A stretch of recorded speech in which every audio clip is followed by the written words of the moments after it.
happy po kasi ako personally palagi din akong takot magsalita. Yes, ikaw ever pa ba? since. Kasi lagi kang tanongin mo na lang po siya kung sino man yung involved, diba? medyo may takot din talaga ako minsan na magsalita. Pero ngayon parang magaan lang lahat. And masaya din pala na mag-share ng pictures and everything and share the happiness. So wala ka ng takot? Nawala ba yung takot na yun? Opo. Sino ba yung mga nagsimula ng pananakot? Wala naman. Ako lang yun.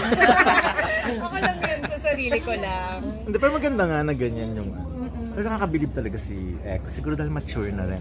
Mature mag-handle ng relationship, hindi siya laro-laro. Pero Janine, ito, na-feel mo na kayo na pala.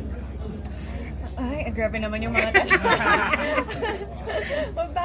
bago pa lang naman po kami. But, So ilang months na kayo?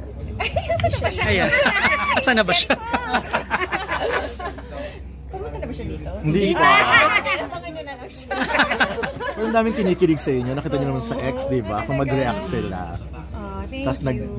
nagkaroon na ng Econy, nagkaroon na ng mga ganong tandem. Kumusta yung feeling yung napaka-proud niya sa ano? Lagi siya sa ganun. Masaya, super supportive. And I guess,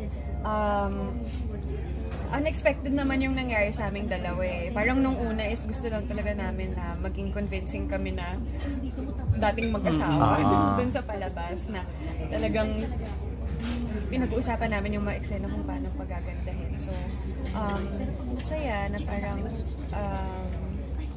okay siya as a person and okay din siya talagang katrabaho. So, Talagang word of the Janine, ang pinakagusto mo kay masaya.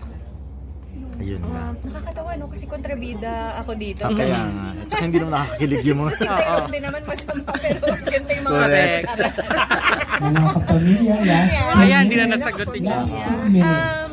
Siguro na sobrang mapagmahal siya sa lahat ng tao sa set, super maalaga siya. Palagi niyang iniisip yung crew, ganyan, yung ibang cast, yung ibang ka-eksena. Tito Edu, palagi niyang check kung okay ba sa standby area. And sa lahat ng makasalubong niya, sobrang parang ano lang siya, ang liwanag lang niya sa lahat, sobrang bait. Yun.